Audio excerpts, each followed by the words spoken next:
Welcome to Modentum Education.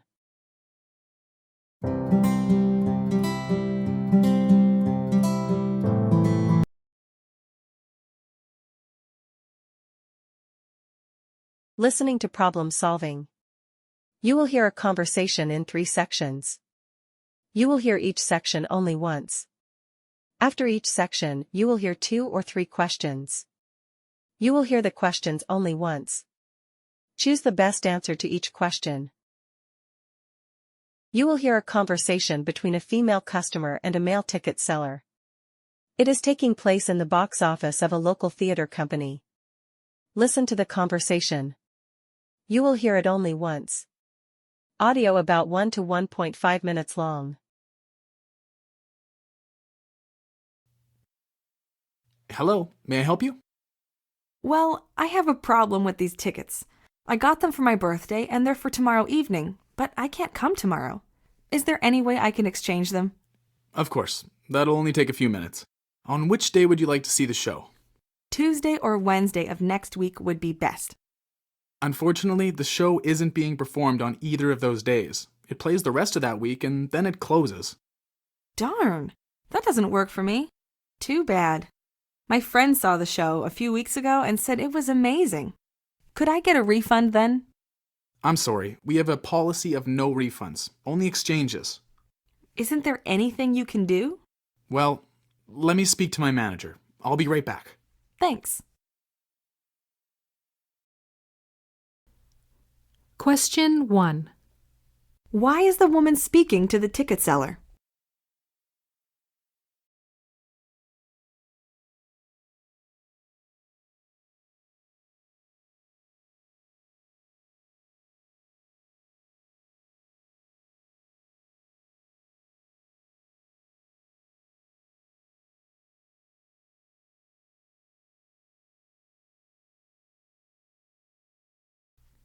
Question 2. What is most likely true about the show?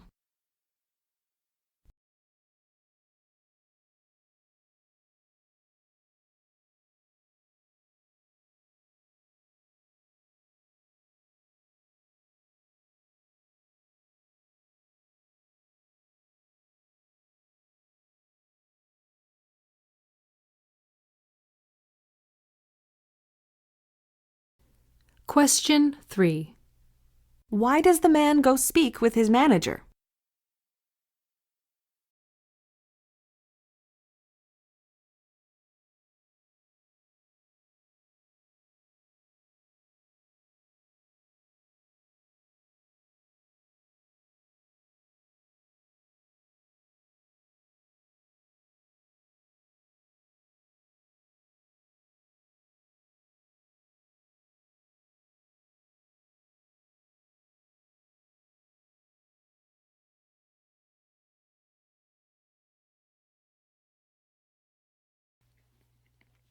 Sorry that took so long. Unfortunately, my manager says we can't offer you a refund. But you can exchange these tickets for another show in our season, regardless of the price. Would that be okay? I guess so. What other shows are playing this year? Our next play is Macbeth. A tragedy? No, I wouldn't like that. We also have Blithe Spirit, which is a comedy, and Beauty and the Beast, a musical. I love musicals. I'd like to see that one.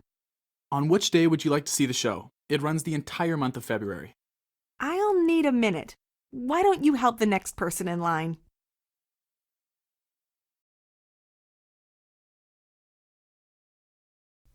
Question 4. Why does the man give the names of several shows?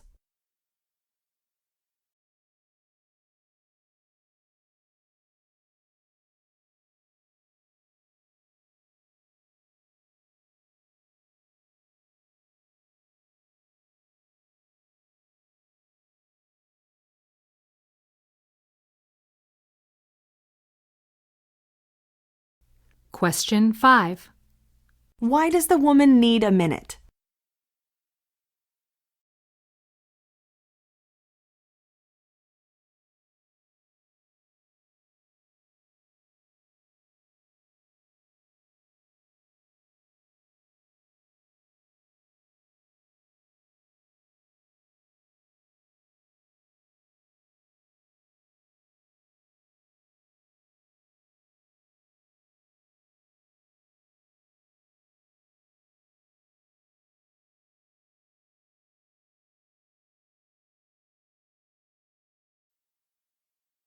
Hi, I'm back. I'd like tickets for the February 4th performance. All right. Now let me turn my screen around so you can see. There. This is our online seating chart. All of the seats in green are currently available. The ones in red are taken. Unfortunately, our balcony will be closed for renovations during February. Let's see. I'd like those two in the 5th row in the middle. No, sorry, I mean at the end. The two at the end. Okay? Done. Now, just a reminder that you aren't allowed to bring cameras into the theater. Food and drink are also prohibited, but can be enjoyed outside in the lobby.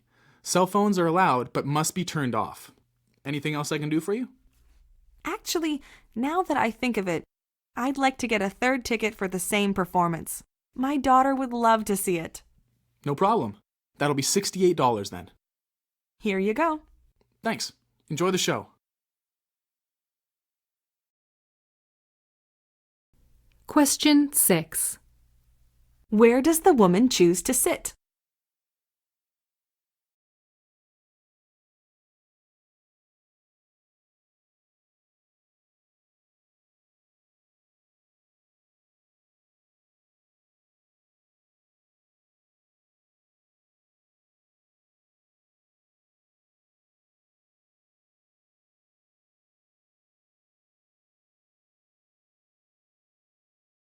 Question 7. What can the woman bring into the theater?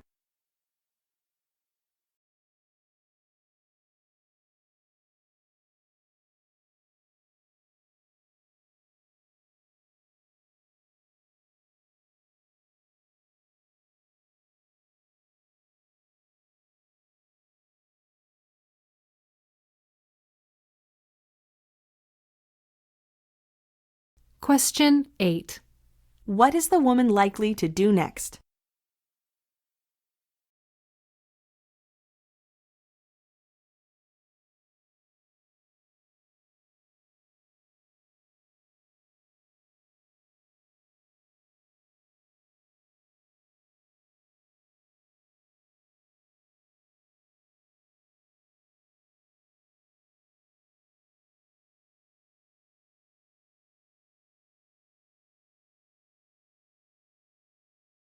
Listening to a daily life conversation. You will hear a conversation followed by 5 questions. Listen to each question. You will hear the question only once. Choose the best answer to each question. You will hear a conversation between a man and woman. Listen to the conversation. You will hear it only once. Audio is about 1.5 to 2 minutes long. Hey honey, I'm back. The wine was on sale, so I bought 2 bottles instead of 1. How's the pizza coming? I just ruined it. I put the oven temperature way too high by accident. The crust is all black and burnt. It's totally inedible. And Judy and Paul are supposed to arrive any minute now. Don't worry. It's not the end of the world. Do we have anything else to prepare for dinner? Is there any pizza dough left? Maybe we can make the pizza again. I used up all the dough. There's no more tomato sauce or cheese either. All we have is salad and a whole frozen chicken. But that won't thaw fast enough. Well, we could always go out for pizza. There's that place a few blocks down the road. Golden Pizza House. Ugh, not that place. We went there before, remember? The pizza was soggy and the sauce was too salty. Yeah, you're right. It wasn't very good. Well, there aren't that many other restaurants around here except for sushi. But we have chocolate cheesecake for dessert. Cheesecake doesn't go really well with sushi. We still have vegetables, right? Yeah, there are plenty of vegetables. Isn't that a bit boring, though? It'll be fine. Judy used to be a vegetarian when I first met her in college. In fact, she taught me how to cook quite a few dishes. All I ever ate was beef pasta and canned soup before we became friends. Anyways, let's see. We can make stuffed zucchini and cream of mushroom soup. That will go nicely with dessert. Really? You're such a good cook now. I bet you wouldn't have burned the pizza. But you're right. Let's make the best of it. Stuffed zucchini sounds yummy. And we still have the salad, too. Exactly. And we have 2 bottles of wine. See? Dinner isn't ruined. It's going to be delicious. Let's start on the vegetables before Judy and Paul get here. Question 1. Why is the woman troubled?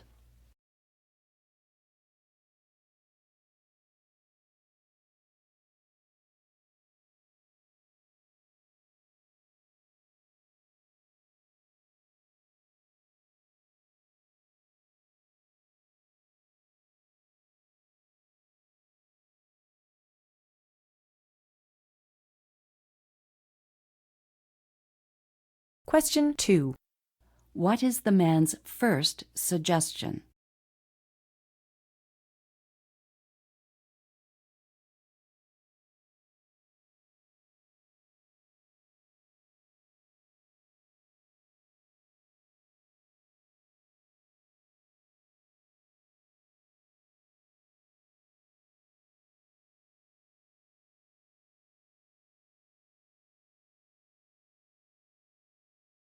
Question 3.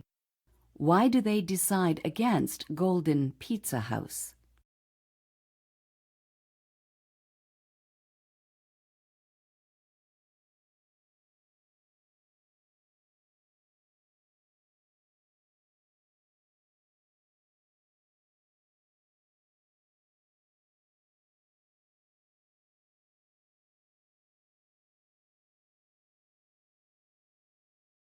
Question 4.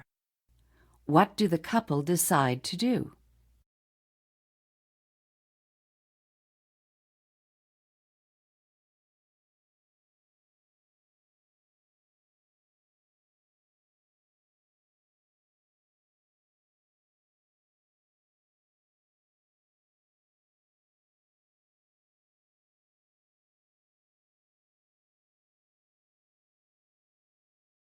Question 5.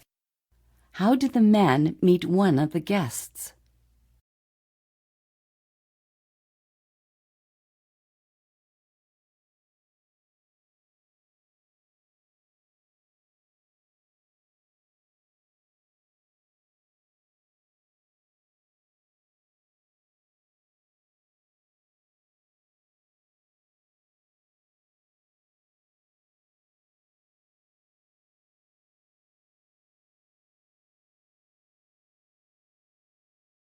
Listening for information. You will hear a conversation followed by 6 questions. Listen to each question. You will hear the question only once. Choose the best answer to each question. You will hear a conversation between a man and a woman. The woman is looking for volunteer work. Listen to the conversation. You will hear it only once. Audio is about 2 to 2.5 minutes long.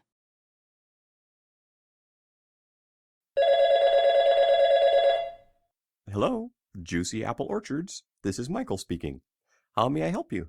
Hi there. My name is Anna Howard.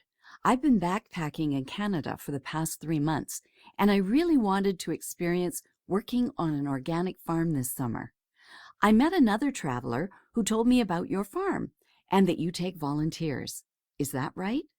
That's right. We've been offering free accommodation and food in exchange for fruit picking for the last 10 years. It's a great way to have fun, experience what life is like in the Canadian countryside, and meet amazing people from around the world. I would love to do that. How many hours a week is it, and what are the duties to be done? We ask our volunteers to work 4 to 5 hours a day, and we schedule rotating shifts for people. As we're primarily an orchard, every shift will involve apple picking. The early morning shift workers also feed the chickens. The noon workers also turn the compost, and the evening workers also feed the goats. That sounds really fun. So how do I start? You could start anytime. We've got a few volunteers right now. Still, there are 5 rooms left in our volunteer guest house. But I have to ask you first, are you over the age of 18, and are you a Canadian resident? I'm 23, and I'm from the States. I'm on a holiday visa. Is that acceptable, or do I need a working visa? Great. No, you don't need a working visa to volunteer on Canadian farms, as long as you don't stay longer than 4 weeks. That works perfectly, as I'm going back home in 3 weeks anyways. Your farm is in Peachland, right? I'm in Castlegar right now, visiting a friend. It's Tuesday today. Would I be able to arrive on Friday? Yes, we're in Peachland. Friday sounds good. We'll prepare a room for you. See you then. Question 1. Where does the woman want to volunteer?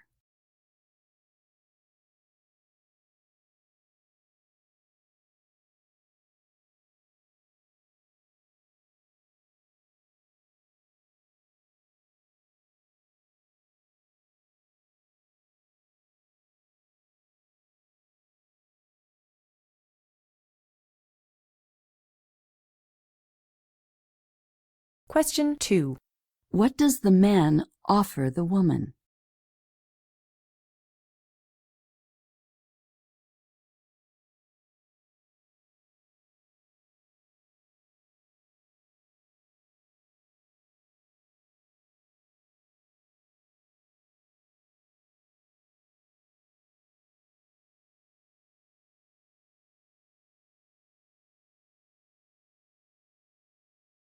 Question 3. Why is the woman in Canada?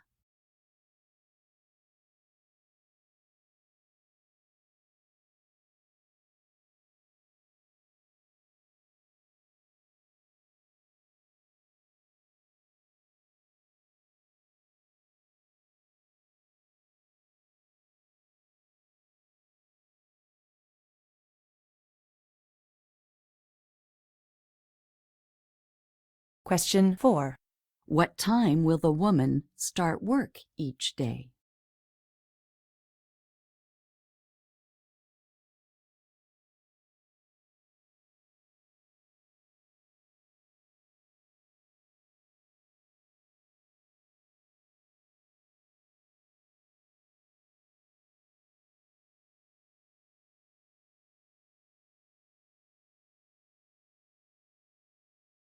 Question 5.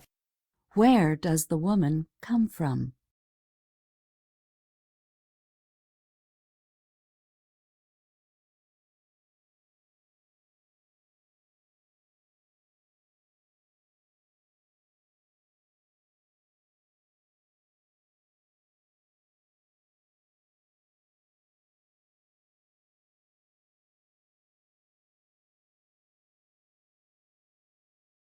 Question 6. Why does the woman want to volunteer?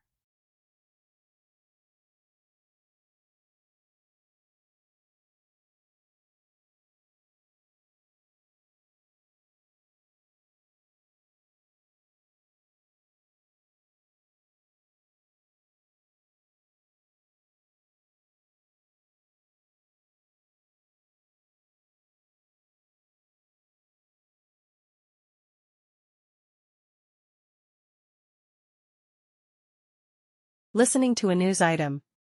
You will hear a news item once. It is about 1.5 minutes long. Then 5 questions will appear. Choose the best way to complete each statement from the drop-down menu. You will hear a news item about a bear problem. Listen to the conversation. You will hear it only once. Audio is about 1 to 1.5 minutes long. Residents living on the outskirts of Chapel Hill are being asked to put a tight lid on their garbage because of an increase in black bear sightings. Parks and Wildlife official Gary Hampton explains that the recent heat wave has dried up several of the black bear's natural food sources, such as berry bushes and fishing streams, and has forced the bears to seek food near urban areas. Hampton warns residents of Chapel Hill that garbage provides a variety of appetizing foods for a hungry bear, and the best way to avoid problems with bears in the backyard is to keep garbage cans in the garage or in the house until they can be collected by city workers. A local resident, Sandra Nelson, complains that keeping her garbage in the house is not an acceptable solution. Yet what smells bad to most people can be very appetizing to a hungry bear. The aroma of garbage can attract bears from far away, So if residents must put their garbage outside, Hampton advises people to purchase the animal-proof garbage cans. These cans have lids that are difficult for animals to remove. Not only do the cans keep the animals away from the garbage, but they also keep the garbage smells from attracting the animals.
Listening to a discussion.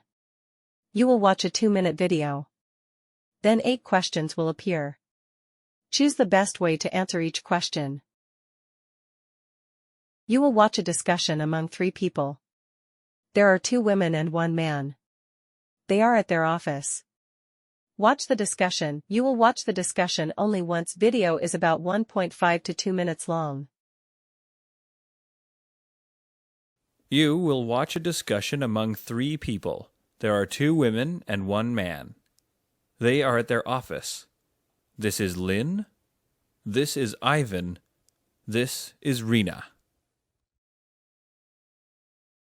Hello, you must be Ivan. I'm Lynn, chemistry. Hello, Lynn. Yes, Ivan, math. And I'm Rena, biology. Sorry that I'm late. I had a little trouble finding the room. So, we're the new part-time instructors. Congratulations to us. You're here. I think we should all go out and celebrate once we get this all figured out. I can understand why the human resources person wanted us to meet.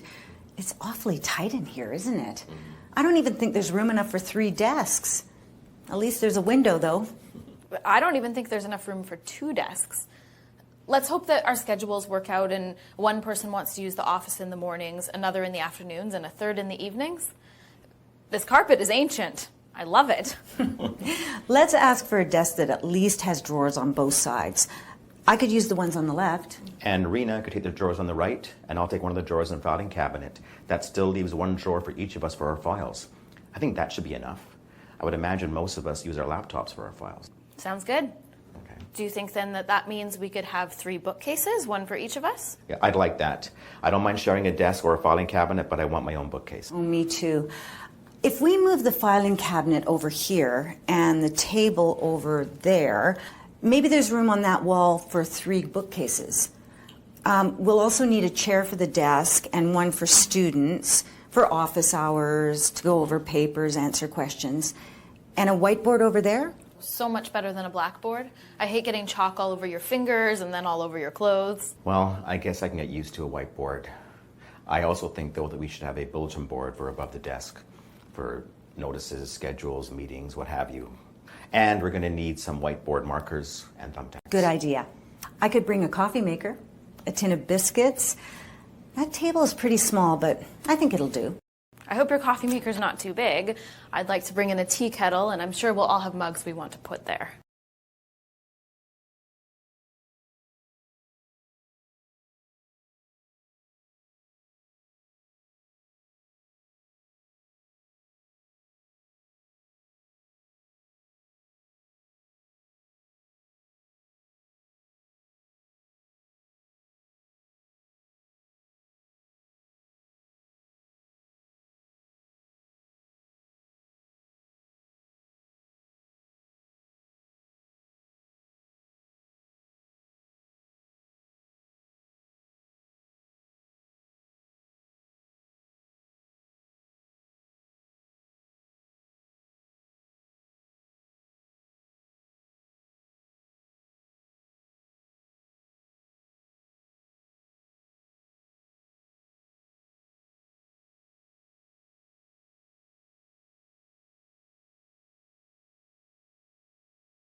Listening for viewpoints.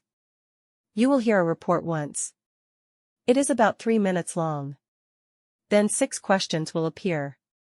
Choose the best way to answer each question from the drop-down menu. You will hear a report about multiculturalism policies.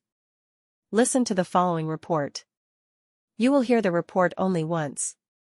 Audio is about 3 minutes long.